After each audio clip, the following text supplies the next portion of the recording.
कितना सुंदर स्वरूप। अभी हम शिव मंदिर में गए, शिवालय में, तो वहाँ पर कार्यकर्ता और पंडित जी आदि कह रहे थे, गुरुजी एक तो ये गंगा के रूप में यहाँ कोटेश्वर में बाबा का दर्शन होता है, लगातार पानी गिरता रहता है, और एक सर्प के रूप में दर्शन होता है।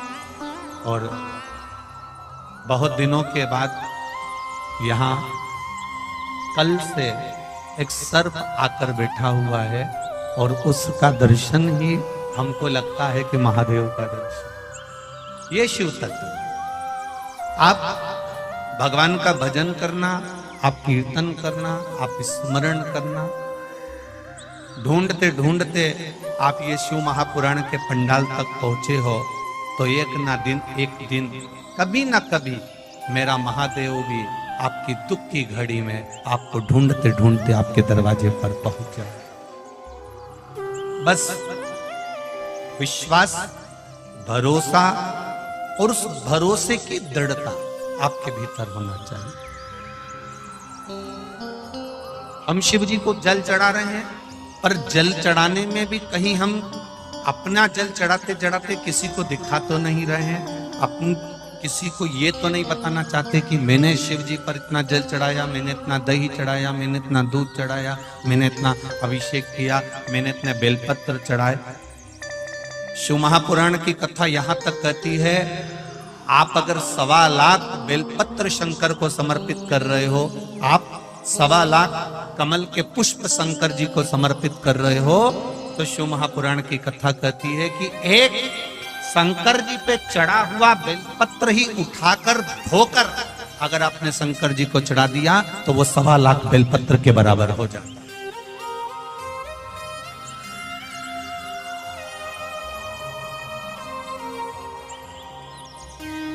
तुलसी का दल, गंगा जल, बेलपत्र और कमल का पुष्प, ये 4 चीजें कभी बासी नहीं होती। गंगा का जल अगर आपका 2 साल, 5 साल, 10 साल, 15 साल, 20 साल पुराना भी रखा है तो वो बासी नहीं होता। कमल का पुष्प भगवान शिव को समर्पित करने के बाद 5 दिन तक बासी नहीं होता। बेलपत्री, एक बेलपत्री देवाधिदेव महादेव पर चढ़ी हुई है, उसको धोकर चढ़ाते रहे, वो कभी बासी नहीं होती। और तुलसी का दल कभी बासी नहीं होता, ये बासी है ही नहीं।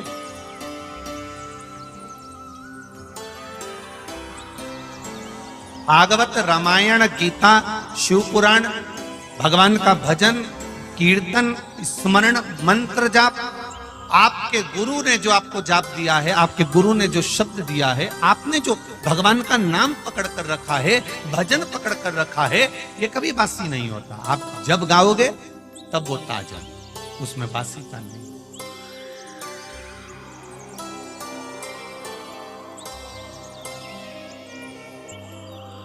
एक अखबार को अगर 5 बार पढ़ लोगे ना, एक अखबार को अगर 10 बार पढ़ लोगे तो बोर हो जाओगे। एक किताब को अगर 5-10 बार पढ़ लिया तो बोर हो जाओगे।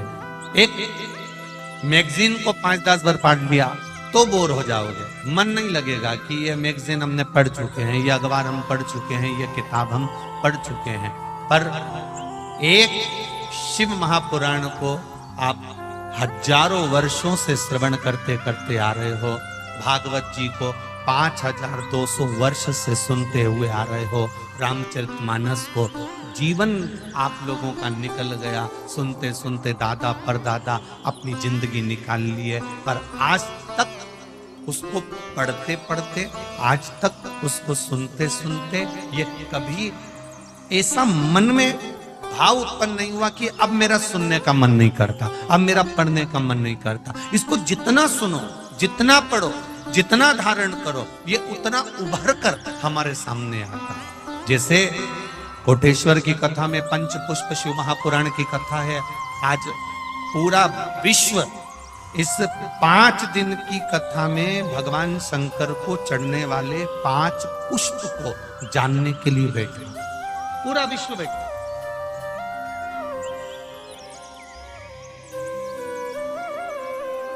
कि वो 5 पुष्प कौन से हैं जो देवाधिदेव महादेव को प्रसन्न करने के लिए समर्पित किए जा सकते।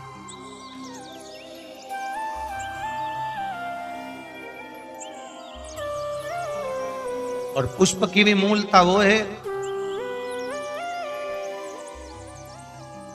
कितना विचित्र है। हमारा शास्त्र वायु पुराण कहता है, जब आपका स्नान नहीं हुआ, आप बगीचे में गए हो, आज्ञा लेकर किसी के वृक्ष से पुष्प ले रहे हो, किसी टाली से पुष्प ले रहे हो, तो उसके मालिक से आपने पूछकर उस पुष्प को आपने तोड़ लिया, भगवान को समर्पित कर दिया। और यदि वही पुष्प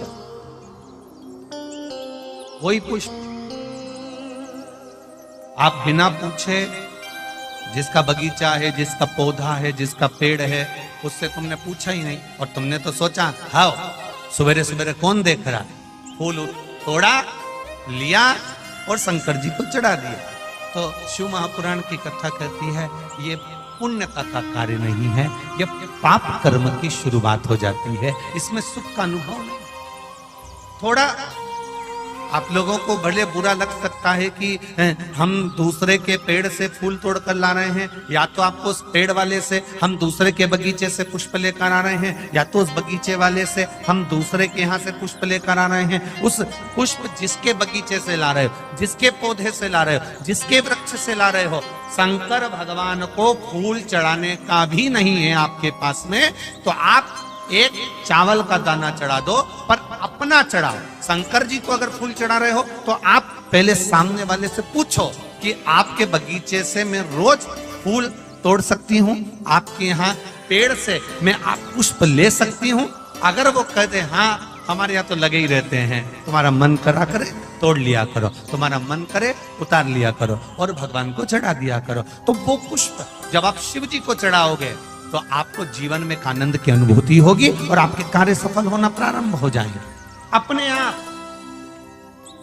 पर यदि हमने चोरी कर कर चुपचाप से जाकर पुष्प को चुरा लिया, बगीचे से निकाल लिया, और तुमने सोचा मैं भगवान का श्रृंगार करूंगी, मैं भगवान को सजाऊंगी, मैं भगवान का अलौकिक श्रृंगार करूंगी, तो उसमें पुण्यता का भाग नहीं आता महाराज, उसमें सुख का अनुभव नहीं, उसमें आनंद का अनुभव नहीं।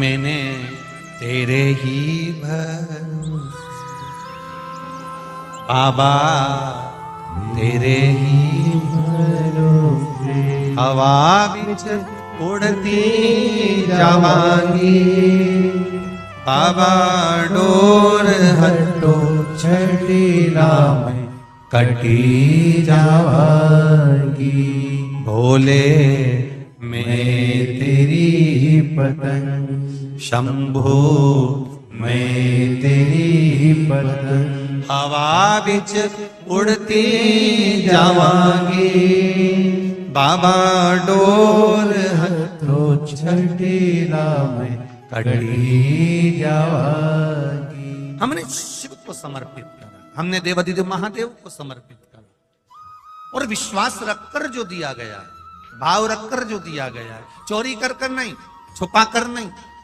यहां तक शिव महापुराण की कथा कहती है, एक लोटा जल अगर लेकर शंकर जी के मंदिर में जा रहे हो तो अपने बल पर, अपने दम पर, अपने आनंद में जाओ, अपने विश्वास के साथ जाओ, अपने भरोसे के साथ जाओ। जाते हो आप लोग शिव जी के मंदिर में जल चढ़ाने? कितने लोग जाते हैं? जरा हाथ उठाओ। सभी जाते हो? धर लो, धर लो, वापिस धर लो, धर लो, धर लो। बोल बम का नारा है, आवाज नहीं आई, जरा दमदारी से बोली है, बोल बम का नारा है। बस आपका जो हाथ अपने जल चढ़ाने का उठाया ना, उससे समझ में आ गया कि आप सब इकट्ठे और भोले जी के पट्टे, समझ में आ गया, समझ में आ गया। शिव तत्व को जाना है, जाओ उसके मंदिर तक, जाओ उसकी चौखट तक, उसके दरवाजे रात भर शिवलिंग को ना रखे। शंकर भगवान के प्रसाद को रात भर नहीं रखना। कहीं शिव मंदिर में गए और प्रसाद मिला भी है आपको, वैसे तो शंकर जी के मंदिर में प्रसाद नहीं मिलता। क्यों? तो लिंग पुराण के अंदर और शिव महापुराण के अंदर वर्णन किया गया कि भगवान शंकर ने नंदी को वचन दिया था, सुनो नंदी। शंकर भगवान से नंदी कहता है हमारा भरण पोषण कैसे हो। शंकर भगवान कहते हैं नंदी मेरे शिवलिंग पर यदि, कई लोगों को थोड़ा ध्यान दीजिएगा, है बहुत कथा पर बहुत ध्यान देना। शिव महापुराण की कथा है, बार बार ऐसी कथा नहीं मिल सकती आपको। सुनोगे आप अपनी जगह पर, बहुत वक्ता हैं, बहुत प्रेम से बांचते हैं, पर जो कथा रस तत्व से आपको मिल जाए उसको ले लीजिए महाराज। कोई वस्तु, कोई भोजन आप बनाकर लेकर गए हो, कोई पकवान आप बनाकर लेकर गए हो, कोई फल लेकर गए हो, यदि शिवलिंग पर वो पकवान, वो मिठाई, वो फल टच हो गया तो वो खाने के योग्य नहीं रहता। वो घर पर लेकर मत आना, मंदिर में ही छोड़कर। यदि भोजन, पकवान, मिठाई, शिवलिंग यहां पर है और भोजन का भोग तुमने इतनी दूर से लगाया है, फल इतनी दूर रखा है, वो शिवलिंग पर टच नहीं करा गया है, तो उस प्रसाद को, उस फल को आप पा सकते हो, उसको खा सकते हो। पर जो शिवलिंग पर टच हो गया फिर वो केवल नंदी, श्रृंगी, भृंगी, प्रेतों का, भूतों का, आहूतों का भाग होता है। प्रेत, भूत, आहूतों का, वो फिर खाने योग्य नहीं है। हाँ, यदि नर्मदेश्वर महादेव हैं, नर्मदा जी के जल से कोई शिवलिंग प्रकट हुआ है, नर्मदा जी के जल से, कोई कंकर से, नर्मदा के जल से अगर कोई शिवलिंग प्रकट हुआ है, उस शिवलिंग की स्थापना कहीं पर है या आपके घर में है, तो उसको कुछ भी टच हो जाए वो पा सकते हो, पर बाकी के शिवलिंग को स्पर्श किया हुआ नहीं पा सकते। केवल एक नर्मदेश्वर महादेव नर्मदा के जल से प्रकट हुए। कई लोग पूछते हैं ये सांप है कौन, ये सर्प है कौन, तो उसको बताओ ये भगवान शंकर के गले में जो एक सांप पड़ा हुआ है ये भगवान विष्णु हैं। और शंकर भगवान के सिर पर जो जटा में सांप दिखता है, वो हाथ में सांप बंधे रहते हैं, वो दो हाथों में, कमर पर, सिर पर, केशों पर जो सांप 5 नजर आते हैं वो, तो बताओ ये शंकर भगवान की 5 लड़कियां हैं, जया, विषहरा, शामली बारी, दो तली और देव। ये 5 लड़कियां भगवान शंकर के इर्द गिर्द घूमती हैं, आस पास भ्रमण करती हैं सभी। ये शिव की बेटियां भगवान शंकर के साथ भ्रमण करती हैं। 5 जया, विषहरा, शामली बारी, दो तली और देव। ये जो 5 पुत्रियां थी शंकर भगवान की, ये वासुकी को दी गई थी महाराज, क्योंकि ये सर्प की योनि में थी, इसलिए ये वासुकी नाग को प्रदान करी गई थी। वासुकी नाग कौन सा? जिसने मंथन कराया। वासुकी नाग कौन सा? जिसके फण पर पूर्ण पृथ्वी विराजमान है। वासुकी नाग कौन सा? जो निरंतर देवताओं के हित के लिए कार्य करता रहता। एक पान के पत्ते के ऊपर, मात्र पान जानते हो, वो खाने वाला जो पान करता है उसका पत्ता, पान के पत्ते के ऊपर जो चंदन से शंकर के नाम, पार्वती का नाम और ब्रह्माणी सरस्वती का नाम लेकर शिव को समर्पित कर दे महाराज, उसकी भी तिथि बताइए, बड़ी सुंदर है। जब रवि का पुष्य योग पड़े, रवि पुष्य नक्षत्र हो, रवि का पुष्य योग पड़े, उस समय पान के पत्ते पर चंदन से शंकर, पार्वती और सरस्वती का स्मरण कर कर जो शिवलिंग के ऊपर उस पान के पत्ते को चढ़ाकर 5 बेलपत्र, 3 समी पत्र समर्पित कर देते हैं, उस बच्चे से चढ़वा देते हैं, वो बच्चा कभी पढ़ने में कमजोर नहीं होता, विद्या में बढ़ता ही बढ़ता है।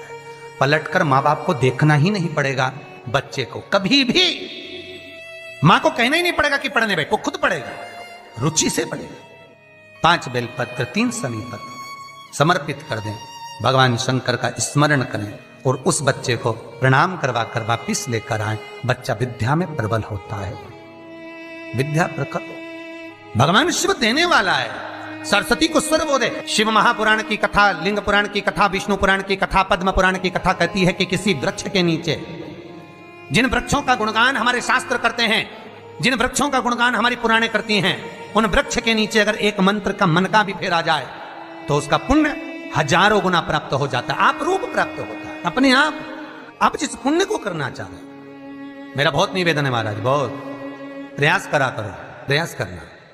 अगर हाथ के मनके की माला भी नहीं हो और किसी पीपल के पेड़ के नीचे 15 मिनट बैठने का मौका मिल गया, आंवले के वृक्ष के नीचे 5 मिनट बैठने का मौका मिल गया, किसी आंवले के वृक्ष के नीचे 5 मिनट बैठे हो, ओम नमो नारायण का मंत्र का स्मरण कर लो, ओम नमो भगवते वासुदेवाय का जाप कर लो, बस उसका फल 4 गुना 1000 गुना प्राप्त हो जाता है। शमी के पेड़ के नीचे बैठे हो, श्री शिवाय नमस्तुभ्यम का जाप करिए, 4 गुना फल मिलेगा, 1000 गुना फल। बेलपत्री के पेड़ के नीचे गए हो, ओम नमः शिवाय ओम का जाप करिए, फल मिलेगा। उस फल को हमें पाना है। कई लोग कहते हैं महाराज हम पूजन बहुत करते हैं, हम पाठ करते हैं, हम अर्चना करते हैं, हम व्रत रखते हैं, हम उपासना करते हैं, हम दान करते हैं, हम पुण्य करते हैं, हम सत्कर्म करते हैं, उसके बाद भी दुख क्यों है? हम पूजन तो कर रहे हैं। आपके पेट में दर्द हुआ, मान लो आपके सिर में दर्द हुआ, अब सिर में दर्द हुआ तो आपने गोली तो खाई, एनासिन भी खाई, क्रोसिन भी खाई, डिस्प्रिन भी खाई, कॉम्बिफ्लिम भी खाई, ना जाने कहां की गोलियां खा गए, सिर में दर्द था और 4-5 तरह की गोली खा गए। तुमने जब तो गोली खा ली और गोली खाने के बाद तुम्हें थोड़ा सा असर भी हो गया, पर इतनी गोलियां जो खाई है तो बाद में रिएक्शन तो करेगी, कुछ तकलीफ तो देगी, कुछ गर्मी तो करेगी, बीपी शुगर ऊंचा नीचा कर सकती है, नहीं पाई। उसी तरह मंत्र, माला, पाठ, जप, अनुष्ठान फल कब देते हैं और फल कब नहीं देते, ये शिव महापुराण की उमा संहिता कह रही। शिव महापुराण का उमा खंड, पार्वती खंड को अच्छे से पढ़िए तो उसमें बताया है, उसमें वर्णन किया। हम पाठ करने बैठे, इतनी बड़ी पोथी लेके लोग बैठ जाते हैं, पहले राम रक्षा स्तोत्र पढ़ लिए, फिर ये पढ़ लिए, गीता जी का अध्याय पढ़ लिया, ये पढ़ लिया, ये चालीसा, दुर्गा चालीसा, शिव चालीसा, तांडव, ये मंत्र जप लो, वो मंत्र जप लो, फिर कोई महाराज बता गया वो मंत्र जप लो, फिर कोई महाराज बता गया वो मंत्र जप लो, ये वाला देवता ला के अलमारी में रख लो। इतनी बड़ी पूजन की अलमारी, बस इतनी बड़ी, ज्यादा से ज्यादा होगी तो इतना बड़ा पूजन का घर, कमरा, उसमें इतना सारा देवता। रामेश्वर गई तो उनको ले आई, जगन्नाथ जी गई तो उनको ले आई, द्वारका गई तो उनको ले आई, वृंदावन गई तो उनको ले आई, महाकालेश्वर गई तो उनको ले आई, सारा देवी देवता वहीं बैठा, पितृदेव, ये देव, कुल देवी, शंख देव, घंटी देव, दिया देव, सब उसी में, गणेश जी, शंकर जी, हनुमान जी, राम जी, सब धरा पड़ा। और पूजन करने सुबह से आई, सुबह से इतनी सी शक्कर लाई कटोरी में, इतनी सी शक्कर कटोरी में, भगवान को नहला धुला के कटोरी धर दी। इतनी बड़ी अलमारी में सारा देवता ऐसा कसा कसाया बैठा है, सारा देव। तीर्थ करने फिर गई तो गणेश जी शंकर भगवान से बोले, पिताजी फिर जा रही है। शंकर भगवान